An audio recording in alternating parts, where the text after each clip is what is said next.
and successful celebration. And they should have gotten something in the email. Oh, that's right. Yeah, I forgot the details.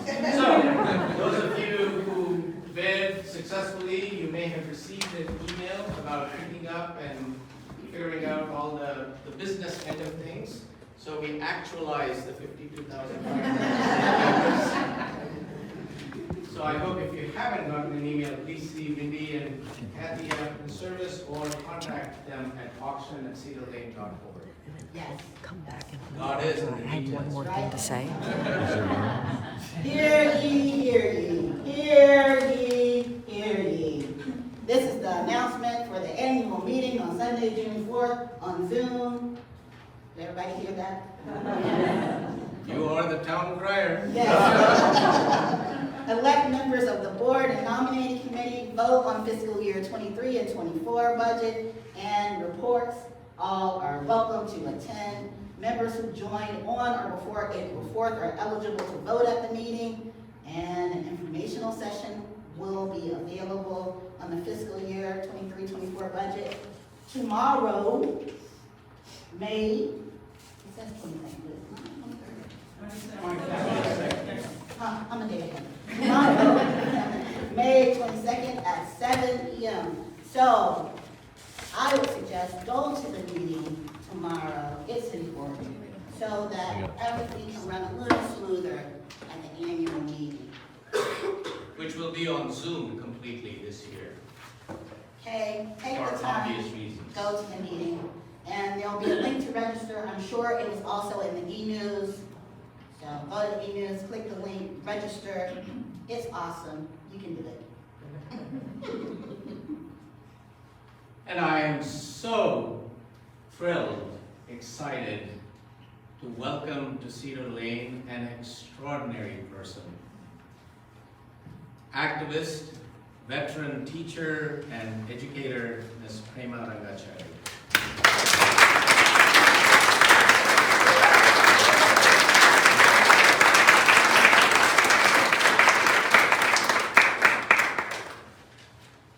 Those of us who went to India in February visited Vidya Vanam, the school that was founded and is organized and led by Prema ji. And it was a life-transforming experience for us to be in that space and to soak in the energy and the joy of learning in ways that I just came away wishing, my goodness, if I had a school like this to go to when I was growing up.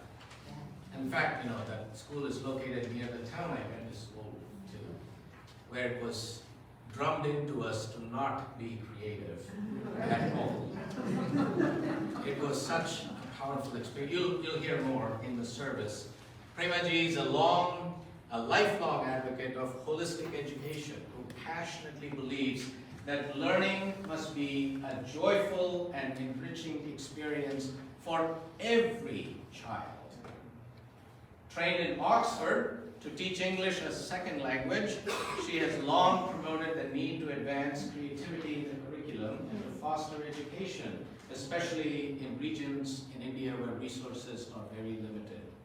She strongly believes that peace, social justice, and human rights education should be a part of the school learning curriculum. And I quote, "Only then will we produce responsible citizens who will hold governments accountable to justice, equity, and peace."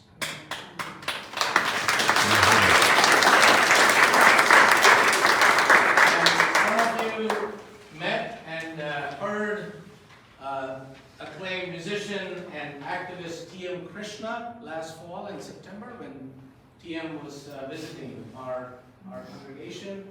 Well, she is responsible for him.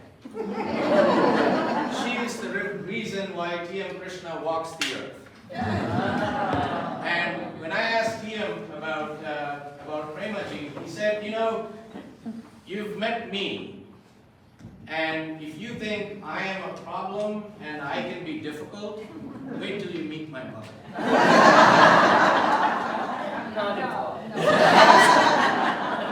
Which was totally wrong. I mean, I just thought he was completely off.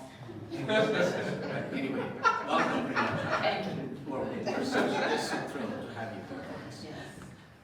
And now, let us come together as a community of caring to share in the joys and sorrows of our community and beyond. I knew it rang the bell.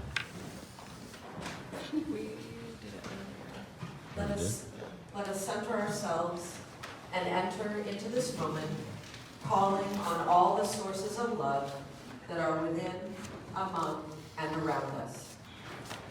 We lift up those in our community who are living through significant passages, the small and extraordinary milestones of life. We pause to be present to our spiritual companions and to the concerns of our own hearts. Within our Cedar Lane community, we hold in our hearts member Carl Thompson, who is mourning the passing of his beloved wife, Catherine Tina Thompson, on May 6th after an extended illness. A celebration of life service will be held in July at River Road, UU.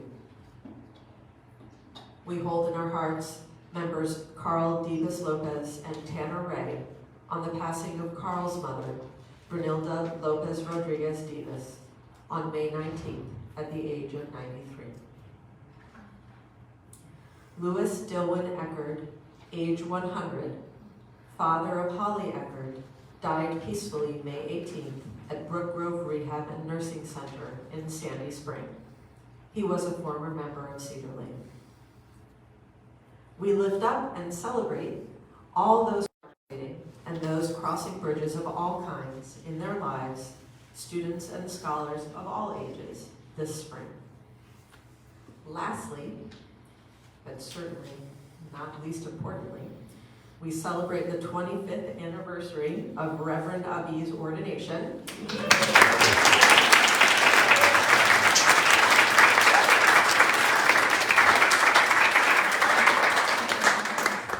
And the second anniversary of Reverend Ali's ordination.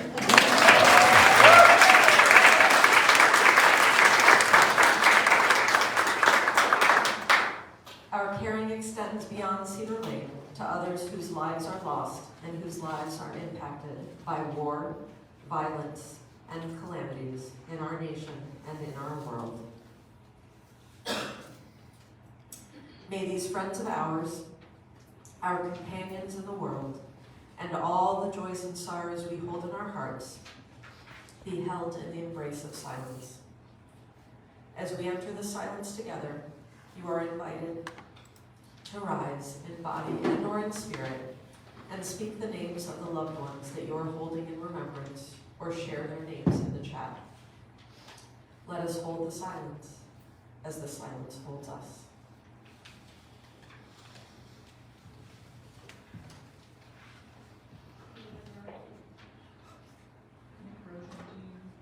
Cherry Lamson.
that we get to celebrate so many milestones and threshold moments, across the lifespan. I mean, here I am, old. And here you are. Youngest. The lifespan.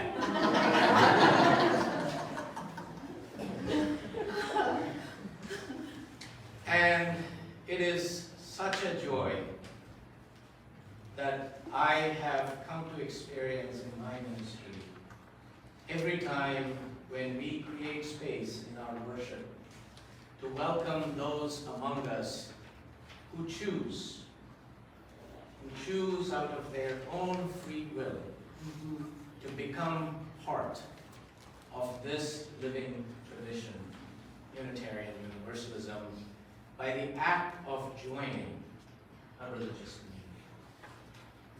So it is a joy that needs not only to be marked, but also celebrated in the life of our congregation when people choose to become members, by freely agreeing to join us on this spiritual adventure of life and to share their gifts in support of the hope that together we can build a more just, more loving world, while also holding and supporting each other in their journeys through our community.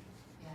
And so these new members we're going to be celebrating today have traveled different paths, have come out of many singular rooms, as Emmett Patton would say, and they have arrived in this place. Some are brand new to Unitarian Universalism, having traveled diverse paths, including through the Hindu tradition, the humanist tradition, Christian and Jewish traditions, And some no traditions at all. and some a wonderful mosaic of traditions Yeah. as well. Yeah. What we call the other. The other.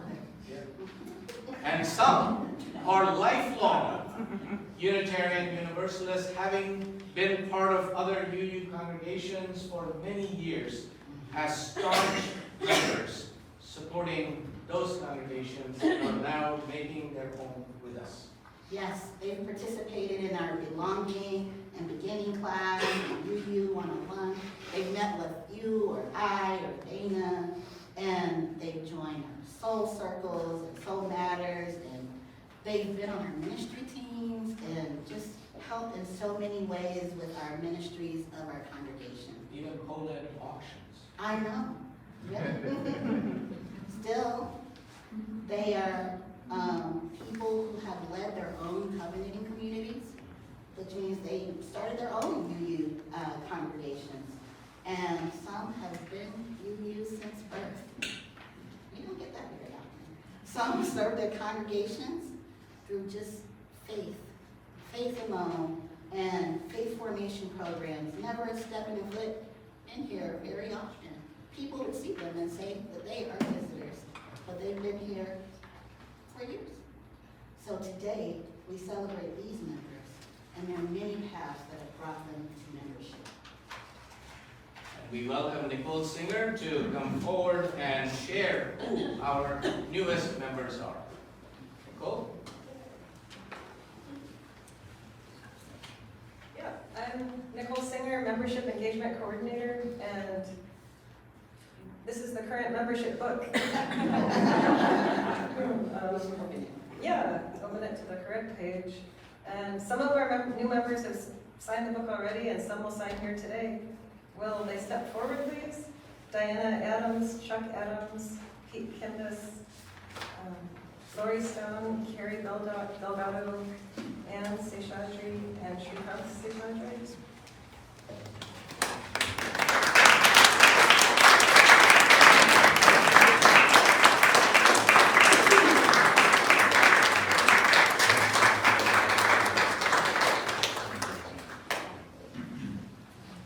They all signed their names to our member rolls of CR congregation. And it's with great joy that I share the names of all of our new members, because we have a few who can't be here today who've already signed.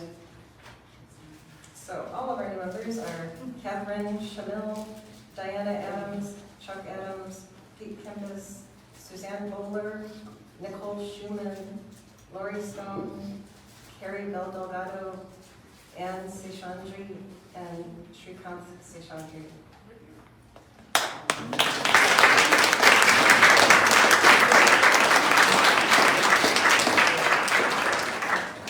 And now Michael Thorne will come up.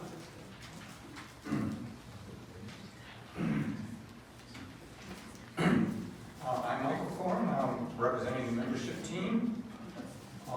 Some of our new members find resonance between Unitarian Universalism and their personal principles, including loving kindness. Some engage with spirituality through compassion to themselves and others, as well as being thoughtful and aware of others' feelings. Our new members find the holy in many different places, through love and friendship with family and friends, gratitude for a canine companion, caring for others, gardening, nature, art, music, and prayer. Our new members are excited for weekly worship with like-minded people and to be part of our Cedar Lane community.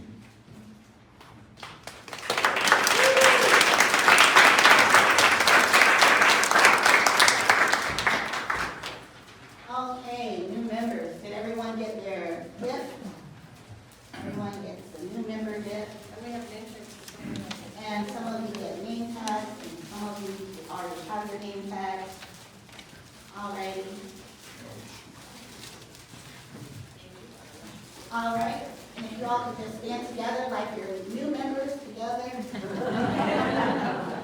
Oh, yes, that is a great idea. Now is the time to take a photo of our new members. And Nicole. Great. You gonna do that? All righty, new members.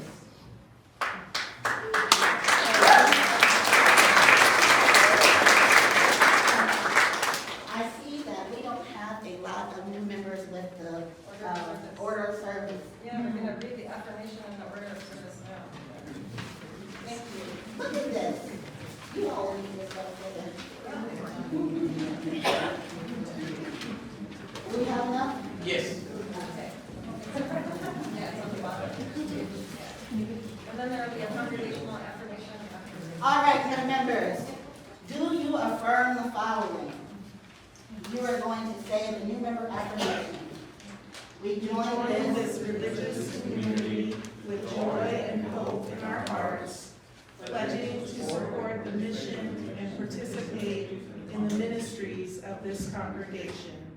We covenant to join you in our common quest for religious and spiritual understanding, and for the common purpose of co-creating the beloved community.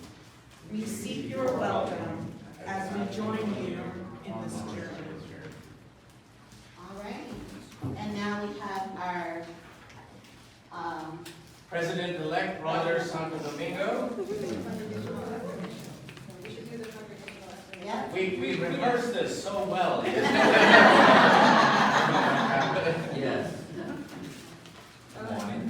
Morning. So, well, the work of a congregation is to provide hospitality and care within the walls and beyond, to work with the democratic process to build a more just world for each other and the world. When we enthusiastically welcome new members, it is also a time to renew the promises and commitment we have made as members of this congregation. I invite you to rise in body and spirit, wherever you are, to share in this congregation affirmation.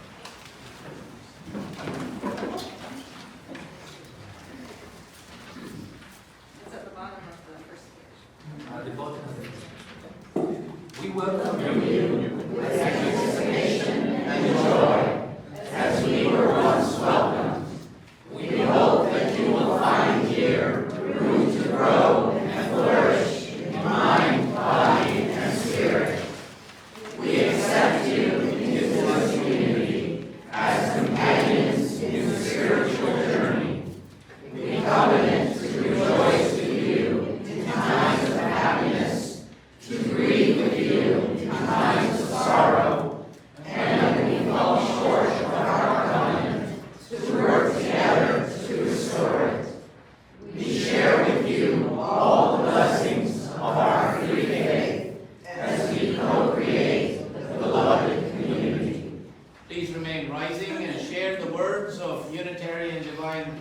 marker. Be ours the religion which like sunshine goes everywhere. Its temple, all space, its shrine, the good heart, its creed, all truth, its ritual, works of love, its profession of faith, divine living.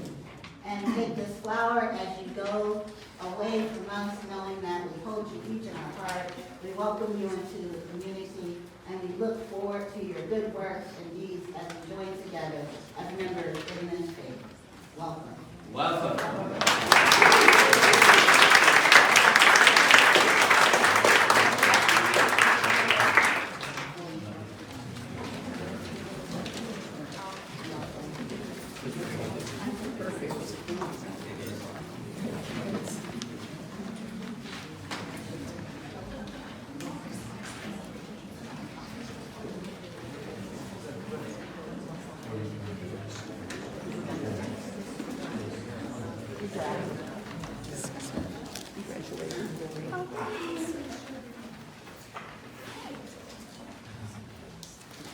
Every Sunday, we give and receive an offering to sustain the mission and ministry of Cedar Lane Unitarian Universalist Congregation and the common values and convictions expressed in our Unitarian Universalist principles and purposes. Our offering reminds us that our congregation belongs to us, to each and every one of us. It is an extension of our gratitude for our spiritual home, where we are invited to be who we are as we are, and to live lives of joy, hope, integrity, and service. This week, Share the Plate supports the Bhuvana Foundation, which seeks to enhance life and the well-being of indigenous and underprivileged communities in India through comprehensive education for children and women. The foundation accomplishes this goal through children's education, vocational training programs for women, arts and artistic projects, and support of marginalized artists, and many community programs. A key focus of the foundation is Vidya Vanam, a non-residential school for children from tribal and underprivileged communities in Tamil Nadu, India. Serving children from 28 surrounding villages, Vidya Vanam's innovative educational model engages head, heart, and hands from a multilingual, multicultural perspective, grounded in indigenous cultural and artistic traditions. And one of the innovations in the teaching methodology that we all experienced when we visited is that some of the grades from 2 to 7 do not have fixed classrooms. Instead, students throughout the day move among different zones. And they have 4 zones. There is the language zone that teaches Tamil, English, and also the Mirula language, the language spoken by the tribal community, math and science and social sciences. And each zone is equipped with images and artifacts and charts and models and books to help the students absorb the information, engage with it through visual stimuli, and tune into the subjects with ease. And there's another innovative approach that we witness, which is theme-based learning, which tends to take an interdisciplinary approach that helps the students to understand that knowledge is a seamless, continuous flow from one discipline to another, and really helps them understand, embody the interconnectedness of all existence, of which we are a part, our 7th principle. It's such a beautiful setting with such amazing learning happening. And to just give you a taste of that, I want us to watch a video. Every year they do a project day, which brings the students together to share many creative things that they have worked on, and each year it's on a theme. And this year's project day was on clothing. And so the video you're going to see will have visuals and also some of the students sharing what they did, and parents and teachers. It's a wonderful, wonderful video. Let's watch it.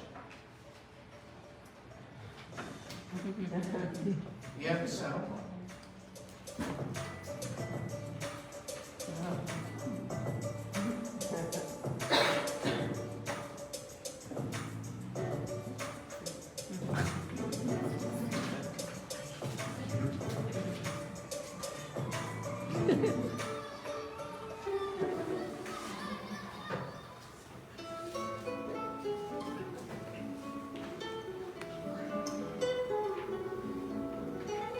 Well, Project Day is one day, a celebration which all the children in the school look forward to.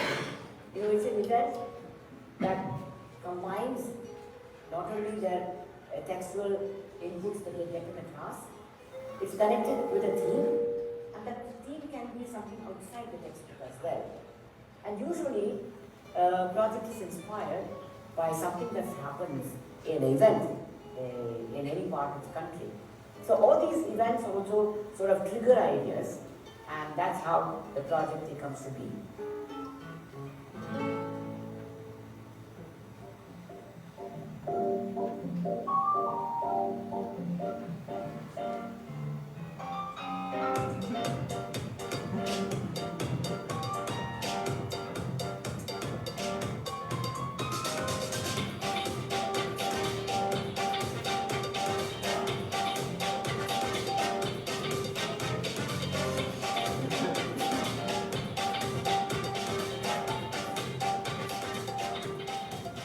Project Day itself was a brainchild of Mr. Prema Rangachary, or the director.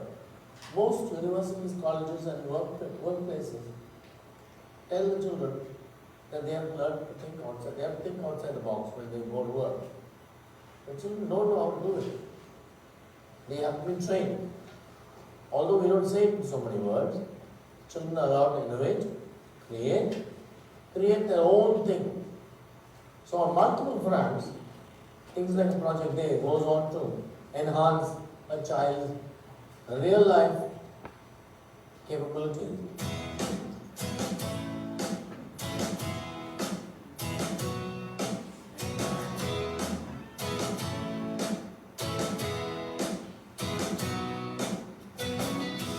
When we started the theme, we thought clothing was very simple. What can we talk about clothing? But now, delving into the subject, the children have talked about many, many things which we normally do not think about. They talk about how much of the clothing that we buy goes into the garbage dump.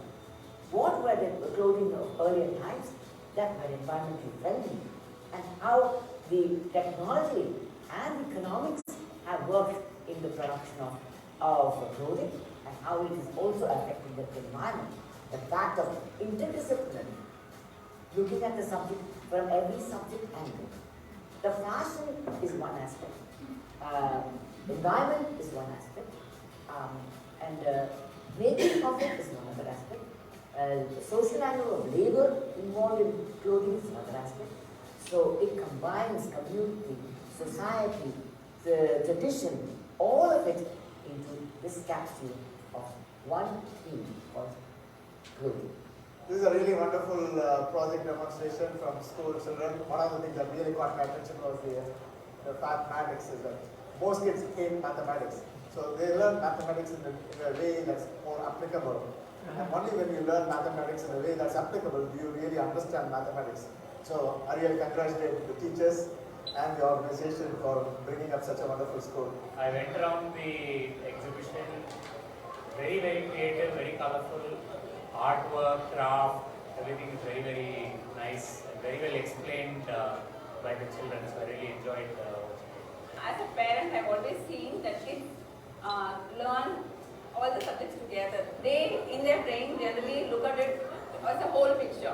So this project, where they've taken one single topic as say fabric or butterfly and then explored all the multiple disciplines under the same topic, makes much more sense for a deeper learning. And I appreciate Vidya Vanam for doing it this way. This is the idea. Every theme is a capsule. It depends on how you expand and extrapolate the theme. It is not just book or letters or words. Things can be expressed in many, many ways because multiple intelligence will come into play. in understanding something in life.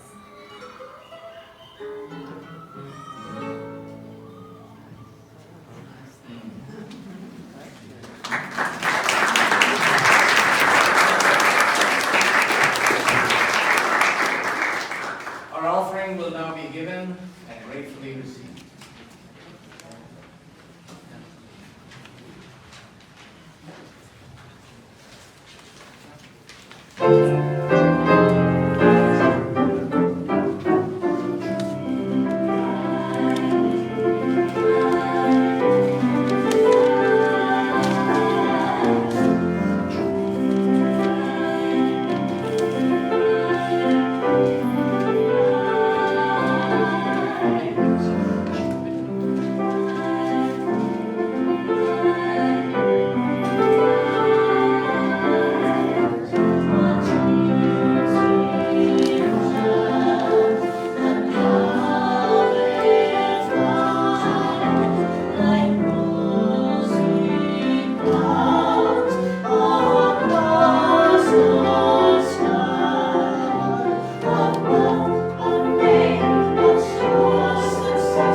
Getting good at using our space creatively.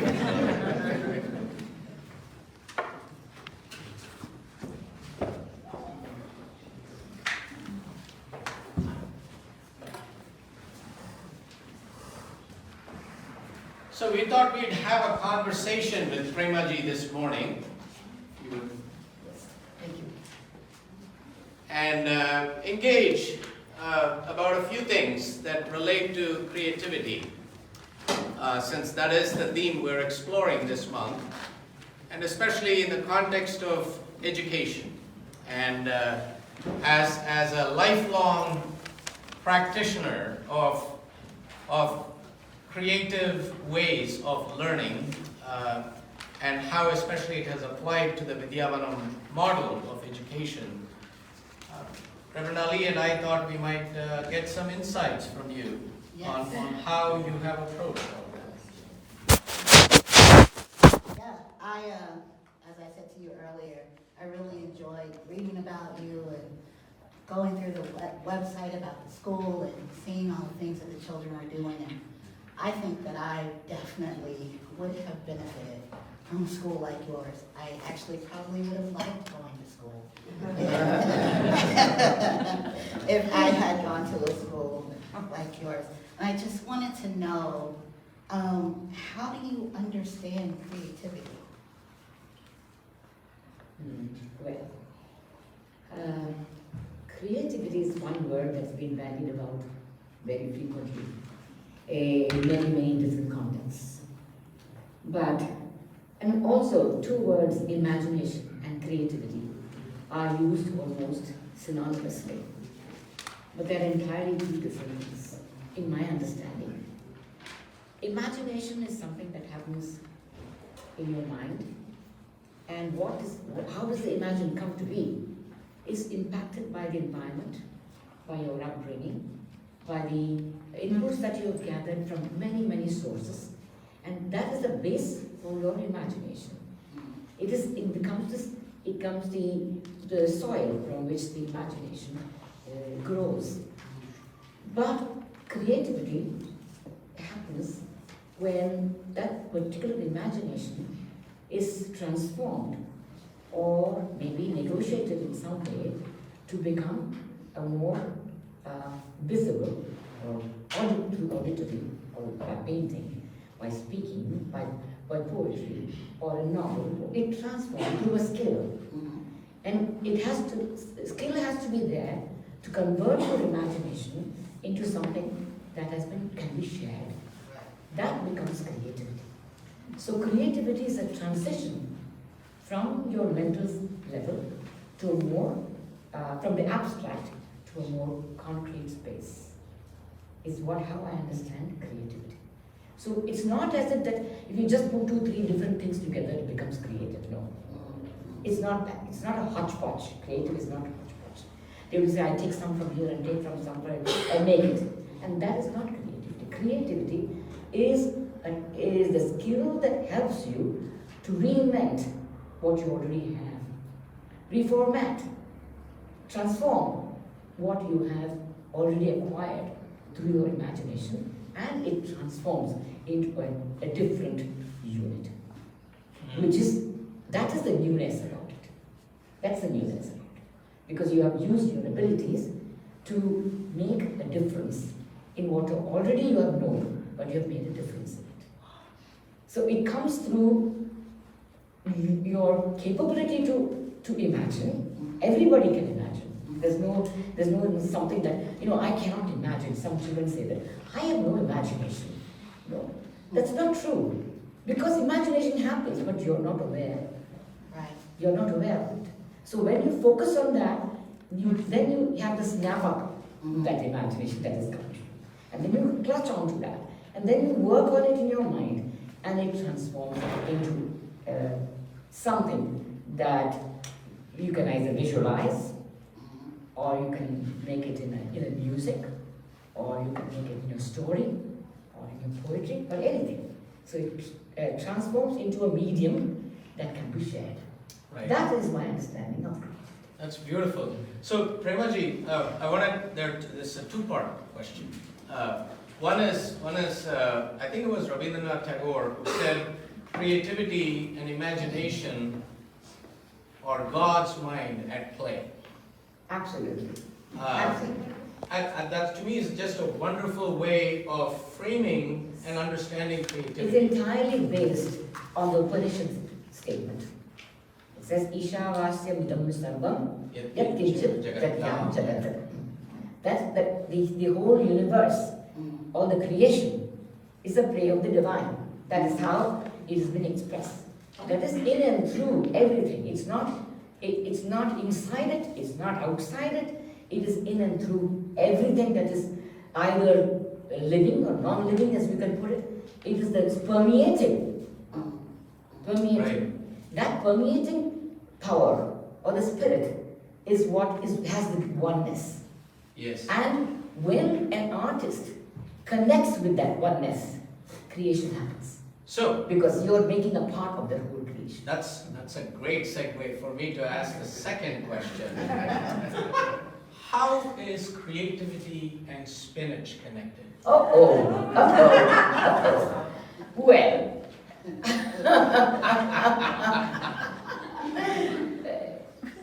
how spinach? Spinach is a part of the creation. Right. Yes. But As much as it's okra or brinjal or anything else. I know, but I heard that there's a way you play with spinach and create songs and That is a part of the tribal culture. It's Share part of the more. tribal culture. They have, you probably will wonder whether that culture has a documenting ability. That's what I thought. But when I heard this song, sung by children, who had gathered some about 25 varieties of spinach and started dancing around. 25 varieties of spinach. All from the forest. So I was thinking, I would even call it our imagination, our preconceived thoughts. Right, about what they can, Yes, what they can do, and so we question their imagination. Actually speaking, I don't think children need any toys. Right. The less toys they have, the more imaginative they will be. Because just like a book stifles your teacher's imagination, creativity, toys prevent. They imagine a coconut shell to be so many things. They have a shell, every shell. It need not be, a coconut shell to them. Right. Yes, they will go around it and they will put water into it. They will go to the sea, rice into it. They'll pretend they're cooking. Whatever activities they want to do, they can make out of the just simple things that are around them. You don't have to provide them any toys. The moment you provide toys, they become stamp that identity. Like this is that. This is that. So if you have anything odd in a stone or a sprig or a leaf, everything becomes a plaything, and it forms different images in their mind. I wanted to ask you about creativity and education with theology, because what I found when I was reading everything that you wrote, that there was a certain spirit connection through the way that you imagined education and children and community. Like, to me, there was such a connection in community and spirit and children, and in the ways that we treat each other and live with each other and live with nature and honor each other. And when you were just talking, it reminded me of something that some people say that theology is play. And I just wanted to know more about that theology is a play of the divine. Yeah. It's a play of the divine. That's Leela. Yeah. That is why we are as part of this, the whole cosmos. There is sort of macrocosmos and we are the microcosmos. We naturally have all the abilities that the totality has. And so if we think that the totality has the power to imagine and create this whole, we have equal power to create it on our own. So that is the creativity that is inherent in every human being, in every creature, in its own way. We don't know how the tree thinks or how the animals think. We don't know, but we know what we are. So in that way, we can extrapolate the power of the universe, which is within us, in many ways that we can experience. That's why we're able to see the connect, or feel the connect.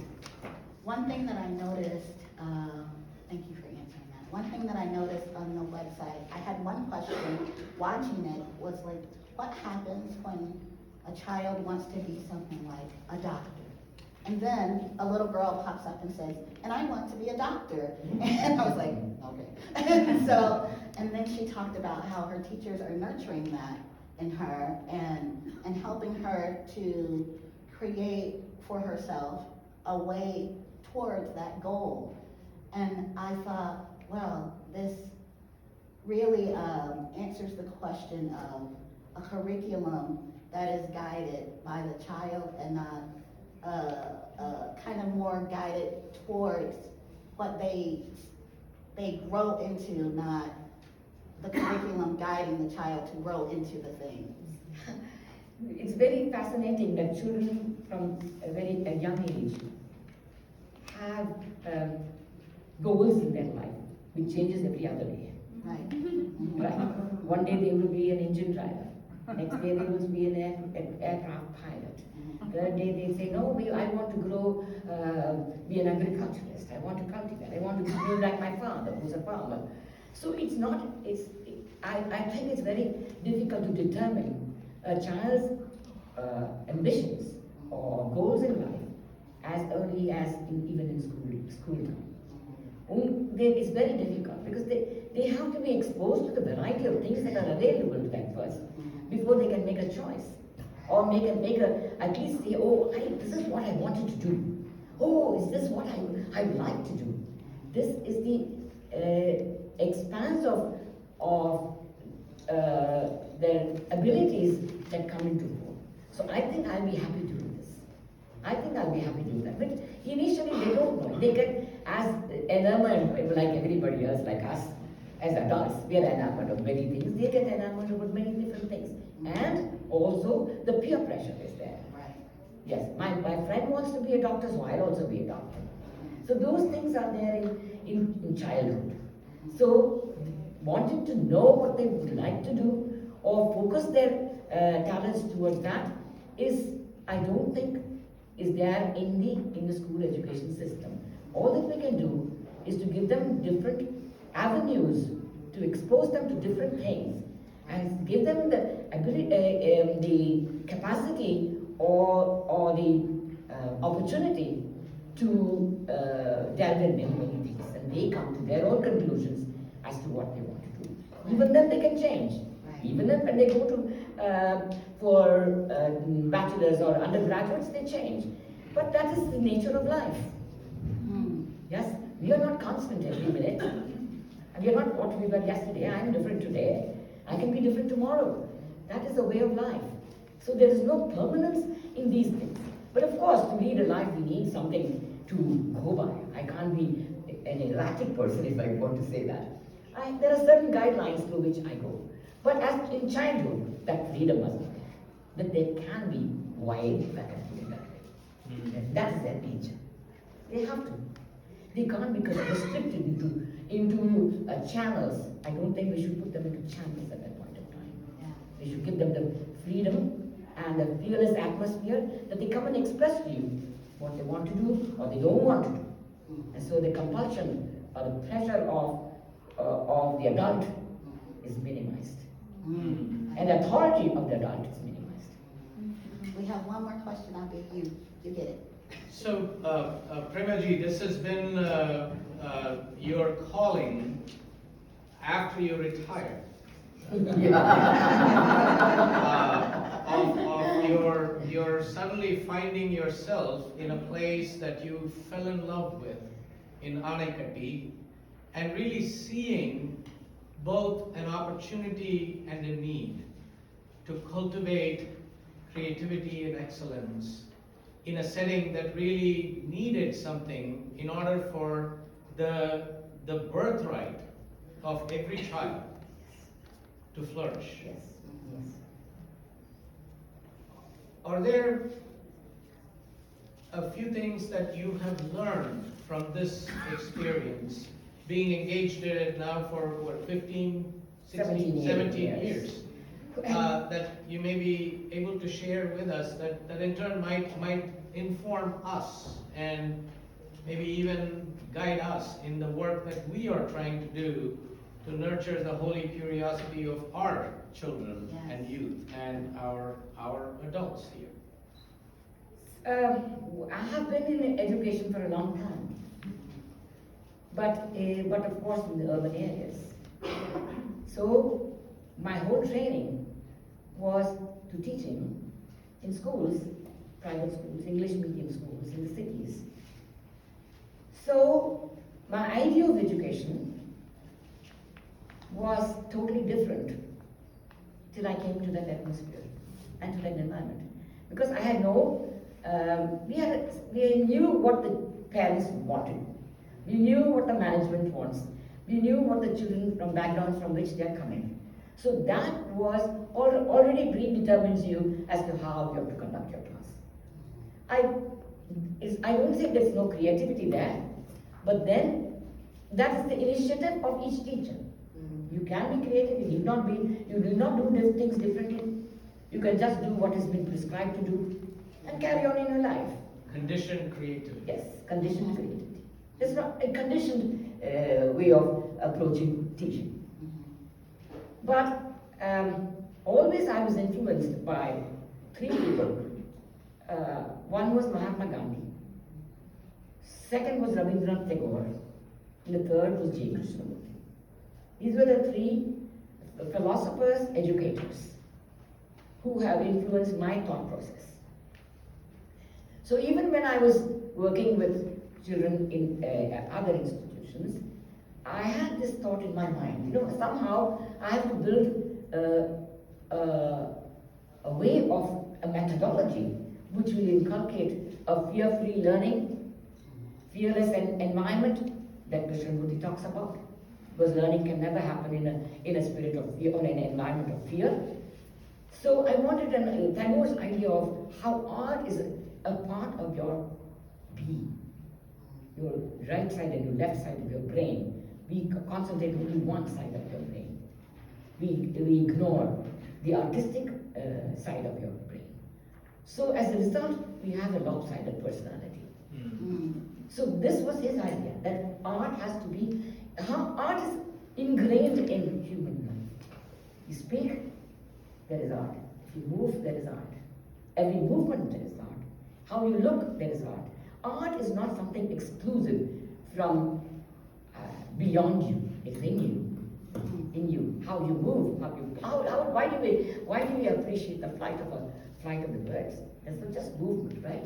But there's art in that. It's an artistic experience. Art in the sense is an artistic aesthetic experience. The aesthetics is built in human beings. And therefore, his idea was that art has to have a focus for learning. He made it the center. That's why he created that institution. Gandhi looked at it in a different way. He said, learning has to have a productive. Because he said, your learning has to create something as a craft. Because he was looking at the craftsmen of the time who need to engage in craft and earn out of it. So it has to be something that can earn money to sustain a craft. So all these ideas were in my head. So I think it was some divine grace that I came to Unacademy. So that because I could not experiment in other institutions. I can experiment only within his own mind. So coming to, I had to throw away all the thoughts that I had about education, how it should be, how the classroom should be, how all these ideas were bubbling in my own head as to how I should recreate an environment. So coming to Unacademy gave me that opportunity. And also, my working with the tribal community opened my eyes to so many things that we presume that we are the ones who are going to all know all, right? They need to be sort of open their heads and pour things into their head so that they become knowledgeable. We are the urban people, we know everything and they know nothing. And we are going to educate them and culture them. All sorts of funny ideas that we have. Then when we meet them, we know there's so much of depth to their own living. Yes. There's so much of culture in their life. There's so much of simplicity in their lives. Simple things, how they contentment is there. Inclusiveness is there. Sharing is there. Caring is there. These things are missing in our lives, which is there it hit me in my face that this is life. And every day they are fighting with so many different challenges, yet they go ahead with very little disturbance in their mind. You know, very little. Whether there is a death or a birth, or it makes very little difference in their life. It doesn't impact them or drown them in sorrow or exuberance in their happiness, neither. I see them very equanimous. Because I have teachers who come to teach from the same community. The way they go through life is very simple. So they are uncomplicated thinking, and therefore it's pure. That's my feeling. So these are so many lessons that I learned as to how to accept life, how to live with limited things, and be contented about it. Even you know something, I've been doing a little research. We all have lands, not now, they used to have open lands. And this is the background of theirs. Everybody cultivates. Nobody owns this piece of land. Neither do they store for tomorrow. They have no idea of saving for tomorrow. They live for the day. They don't have to save money or property for their 10 generations. No. None of this greed was there. So if the harvest happens and in one plot they have harvested, then the next family can go to the next plot and harvest. Nobody says, oh, that's my land. Don't have to harvest from there. Nobody has that ownership. I just couldn't believe that, right? My food is over, you go to that plot and harvest and take the food. You go to that plot, anybody can go anywhere and take food. And if the parents die, there is no orphan there. All the village takes care of all the children who are there. So that kind of, this is amazing, amazing. Especially when I said, I don't know whether it exists now. Because the changes of thought processes and urban influences have made them a little bit definitely more restricted in that approach. Which was so free at the point of time. Neither do they own that land now. The government has acquired most of the land. So they don't have that amount of land to cultivate. So times have changed, but the philosophy still remains in their head. That's definitely something we can learn from. Oh yes. Yes. You have summed up in so many ways things that we are aspiring to be and cultivate. Yes. So we thank you for joining us and sharing this time with us. What a blessing and a gift. Thank you very, very much. Thank you very much.